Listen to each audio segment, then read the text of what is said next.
One of the greatest obstacles to crafting health and wellness is identifying and controlling inflammation.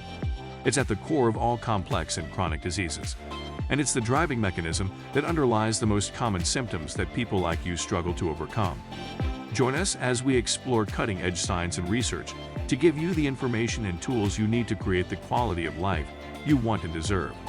And now, here is the host of Inflammation Nation, Dr. Stephen Noseworthy.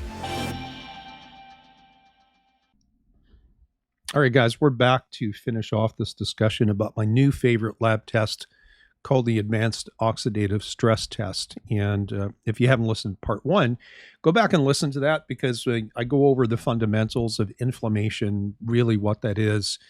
And it's linked to free radicals and oxidative stress. And just super quick review. My apologies if you just listened to part one and you're just hearing this over and over again. But basically, inflammation causes oxidative stress, which is the damage that free radicals cause to your cell membranes, to your mitochondria, as well as your DNA. Those are the broad classes of the impact of inflammation and oxidative stress. And those two things are intimately related. We're essentially talking about, two different sides of the same coin is how I described it. They're essentially the same thing because you can't separate them. All right, so let's talk about the test itself. It's a urine and a blood test. It's called the Advanced Oxidative Stress Test. And it quantifies three different things. It quantifies your glutathione status, and we'll explain these coming up here. It quantifies your glutathione status. It quantifies the degree of damage that's being caused to your cell membranes. And it also quantifies the degree of damage to your DNA that's happening, again, as a result of inflammation and oxidative stress. Now, why is it important to get a handle on this? Well, I can't remember where I heard the quote, but basically it says that you can't improve what you don't measure, right? So if I want to get better at, just picking an example, shooting free throws on a basketball court, I want to get better. If I don't know how good I am, I can't devise a strategy to get better than where I am, right? So you can't improve what you don't measure. Now, maybe you're thinking, well, sure I can. I can just take anti-inflammatory stuff. Well, great. And that might help. You can load up on antioxidants. That's probably going to help. The question is not necessarily, can you improve it? The question is, how do you know when you're done? Right? And this question actually came up with a client of mine when I was on the phone with them yesterday. And we were going over the results of her oxidative stress test, which were not good. And we were talking about the relative merit of doing a strategy and then repeating this test 8 or 10 weeks down the road. And she said, well, if I'm feeling better, why do I need to repeat the test? And I said, well, that's a good point. But what if you have enough control of the oxidative stress and the damage to your DNA and your cell membranes to make you feel better, but you still don't know that there's a low level of inappropriate oxidative stress and inflammation that will continue to cause problems as it accumulates over a long period of time? And she said, oh, I see your point, right? So things like pre-testing and post-testing in a circumstance like this, I think are very important. All right, so let's talk about glutathione, the first thing that this test quantifies. Now, you've heard me talk about glutathione before. It is the main antioxidant that protects your cells from inflammation and oxidative stress. And all antioxidants function the same basic way, which is they provide an electron to a free radical that has an unpaired electron in order to stabilize it so that it cannot cause damage. And then it recycles itself, glutathione in particular, recycles itself so that it can do it again. So let me just kind of review the function of antioxidants is to protect our bodies from free radicals. And I made the point in the last episode that even with good fundamental health, you still are going to create a certain amount of antioxidants. Free radicals. And that means that you need to be making a certain amount, or even taking them, a certain amount of antioxidants to quench that. Now, the question quite often rises, can I take too much glutathione? Can I take too many antioxidants? And the answer is yes, right? So just even from a theoretical standpoint, you can take so many antioxidants that you drive your free radical stress down so low that you can't trigger your adaptive responses. And I didn't really dwell on this point in our last episode, But I did make the point that you need a baseline of inflammation. You need a baseline of oxidative stress to be healthy, right? So we understand that in order for our cells to adapt to stress, right? Here's an example. You cannot strengthen a muscle without lifting something that's too heavy for you. You can't increase your bone density without putting stress on your bone. All of your biological systems work this way. They have to be used and challenged, and they have to be stretched to the point of their capacity to get them to adapt and thrive. So we need some antioxidants, and we can take too many antioxidants. We need some inflammation. We can take too much turmeric, resveratrol, etc. Now, everyone's appropriate dosing is going to be completely different. And that just depends on how high someone's oxidative stress and inflammatory load is. So you can adopt a strategy. Well, I'm just going to start taking turmeric, for example, and maybe I'm going to pair that with resveratrol because they both work better together. And I'm just going to keep taking a little bit more every couple of days until I feel really good.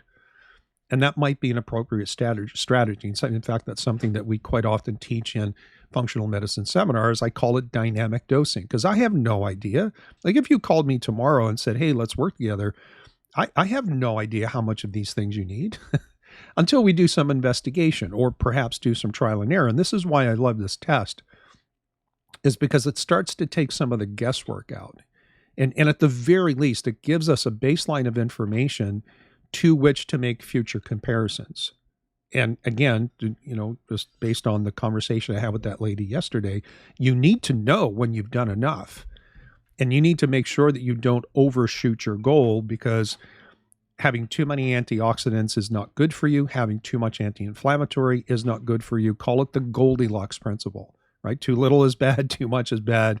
You just want to be right in that sweet spot, right in the middle. And that number, how much of each of these things that somebody needs, is going to vary from person to person. All right, so I went off a little bit of a bunny trail. Let me get back to the glutathione thing and the function of antioxidants. Basically, the analogy that we often use in seminars with doctors is antioxidants are like personal bodyguards who have sworn an oath to take a bullet for you, right? It's an attacker comes up with a knife and they step in front and they get stabbed instead of you. That's what an antioxidant does. And the Mac Daddy of all antioxidants is glutathione. Now, that does not mean that you should ignore things like vitamin C, vitamin E, or many of the bioflavonoids or plant polyphenols that are in some of the foods that we eat, the teas that we drink, the supplements that we take. There are many, many, many different antioxidants that exert their own unique antioxidant power, if you will. But many of these also function to help recycle glutathione. So if we could, look at antioxidants and rate them in terms of importance, then certainly glutathione would be at the apex of the pyramid, because a lot of these other antioxidants that we use and perhaps could take advantage of, they participate in some way in recycling glutathione, right? So now we make glutathione in our cells by using specific enzymes, things like glutathione peroxidase, glutathione reductase. And these enzymes basically, connect 3 different amino acids together. And that's what glutathione is made up of, 3 amino acids. And these are glutamate, glycine, and cysteine.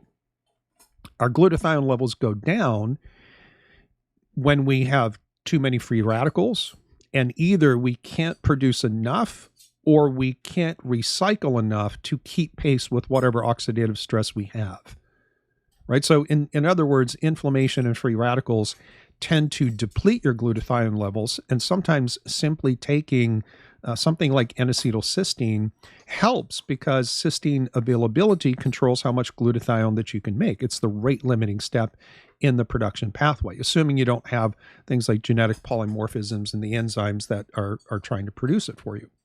Now, again, less commonly, some people may have one of these genetic variants, and it can potentially reduce their ability to make glutathione on their own, which means supplementation in that case is absolutely necessary. And in that case, it wouldn't be any different than me telling you, if you truly have Hashimoto's and you are hypothyroid, you're going to have to take thyroid medications at some point, because you simply cannot make enough for all your cells to respond to thyroid hormones appropriately.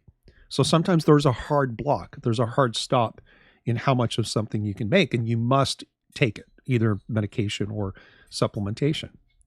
So this test, as it relates to glutathione, the advanced oxidative stress test checks for two things, again, as it relates to glutathione. Number one, it tests your total glutathione levels, and it tests the percentage of that total that is available to help fight free radicals. Because at any given moment, all of the glutathione in your body exists in two different forms. One form that is ready to work, it's ready to take a bullet for you or to get stabbed for you as your personal bodyguard. Or it exists in the form where it has been expended. You know, a bodyguard, forgive the lack of graphic imagery, or not the lack of, but forgive the graphic imagery and description, but a bodyguard who's laying on the floor with a bullet or a knife in him or her because they've already given their life for you, right? That's the difference. So again, glutathione exists in one of two forms, one that's ready to go, one that has already been used and needs to be recycled, right? Under normal circumstances, just over 99% of your total glutathione should be ready to go. It should be waiting to give its life for you. And only 1% or less should have already expended themselves and are waiting to be recycled. And this ensures that you have plenty of active glutathione on board in your cells to protect your cells from this oxidative stress and the damage caused by inflammation. So you can run into problems two ways here. Either your total glutathione levels are too low, given the level of inflammation and oxidative stress you have, or you have too much spent glutathione as a percentage of the whole that has not yet been recycled or is incapable of being recycled, right? So it is possible to have enough total glutathione, but the balance between the active and the spent glutathione is reduced, or let's say the balance is off, right? Either is going to reduce your ability to protect your cells. So that's the glutathione piece, quite shortly. As it relates to cell membrane damage, because that's the second of the three things that this test looks for, there is one test that's been used for many years to assess this, and this is called F2 isoprostanes. F2 isoprostanes. And let me back up just a step here.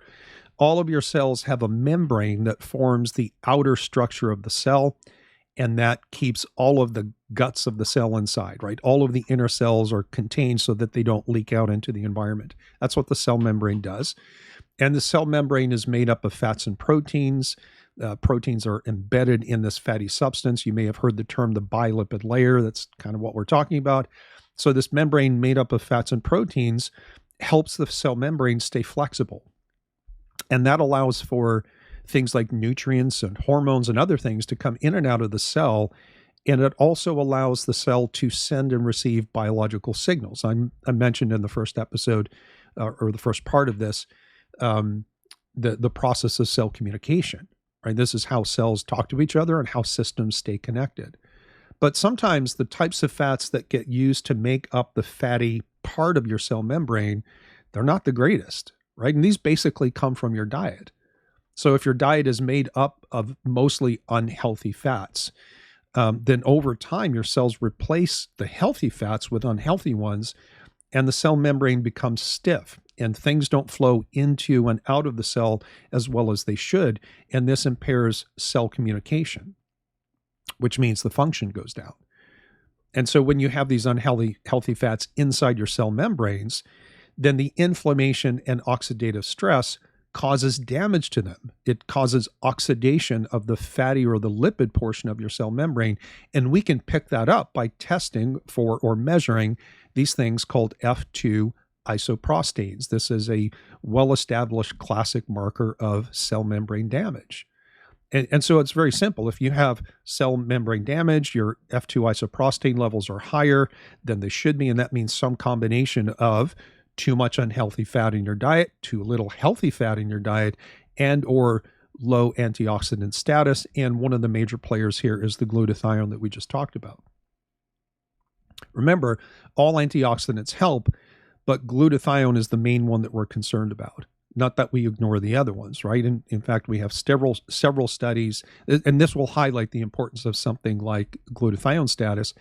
is that we have many studies in different fields that show that things like leaky gut doesn't happen until the glutathione levels in the gut cells become compromised. And we don't see progression of things like dementias or Parkinson's disease until the neuronal glutathione levels are compromised. So knowing your total status and the balance between reduced or let's say active and spent glutathione is important. And also knowing whether or not your cells are being damaged in the cell membrane, which impairs the cell communication and functionality, that's another piece of the puzzle. All right, third and final piece is damage to your DNA. And the story is very similar here, right? When that happens, when we have DNA damage, we can measure an increase in a marker called 8-hydroxy-2-deoxyguanosine. And guanosine is one of those nucleosides that I talked about earlier that are basically the building blocks of your DNA. And because the story is so similar, and we've already talked about the concept of oxidative stress basically is like bad code or putting a virus in the code that runs the software of your computer, the concept is pretty much identical, right? When you have inflammation and oxidative stress that you can't control, what ends up happening is that you can actually do a couple of different things. Number one, you can break the DNA strands. And remember, the DNA contains the information that tells the cells what to do and how to do it. And so you can break the information code, right? It's called DNA strand breaking. Or imagine if you were a hacker again and you could go into some computer software and take out a line or two of code and replace it with your own malicious stuff, then it changes how the software operates. It either shuts it down or it makes it put out gibberish. And this is not good from a DNA standpoint, again, because the DNA is the software that runs the hardware, which is your body. And when we look at longevity studies and anti-aging studies and studies of degenerative diseases, not only do we see persistently elevated, sometimes just low grade, but constantly elevated inflammation, markers of oxidative stress, we see mitochondrial dysfunction, we see damage to cell membranes, we see damage to the DNA as evidenced by these markers included in this test, right? And the only way to stop the damage to your DNA or your cell membranes ultimately is to find and fix any and all sources of inflammation and oxidative stress. And in reality, that's what this entire podcast is about. If you've not listened to my most recent mini-series, I say mini-series jokingly because there's a lot of episodes in there where I talked about the functional hierarchy of health. I basically go through all the main things in relationship to health and human metabolism that can go wrong so that you start to develop an awareness of where all this stuff can come from. But either way, you have to ensure optimal glutathione levels and you have to support the ability to take spent glutathione and recycle it back into an active, ready-to-go form of that. And using a blend of antioxidants and herbal compounds that can reduce, perhaps reverse, damage to cell membranes, mitochondria, and the DNA that's already been done. Being able to quantify that, I think, gives us a particular advantage as we're trying to craft the wellness that we're all seeking for so diligently. At the end of the day, and we'll bring this episode to a close here, like this is a valuable test. Like I said in the beginning of the last episode, this has very quickly become one of my favorite tests to run because it gives me visibility and quantification of things that I was only guessing about before, right? It gives me insight into the balance between inflammation, oxidative stress, and how well someone is protecting their cells, their mitochondria, and their DNA from damage. And I know it's happening to you, right? If you're listening to this, it's because you have issues and you suspect inflammation is a problem. The question for you is, how bad is it? And are you in control of it instead of the other way around? So again, just to remind you, if you're interested in the test, you can use the link in the description to access my lab shop. You can order that test for yourself. Again, you get it very close to the same price that I would offer to my one-on-one clients. Alternatively, if you feel like you're overwhelmed, and this is like you're starting to see the big picture, but you feel overwhelmed and maybe you feel like you can't navigate your way through all this stuff, there's a link in the episode description. You can reach out to me on my website. And you can say, hey, I might want to talk. And you can schedule an initial consult. We can talk about your goals, your health history, and I'll be able to tell whether or not I can help you. And I guarantee I will be honest with you. All right, guys, hit that subscribe button, share this episode with somebody you know. And once again, thanks for listening.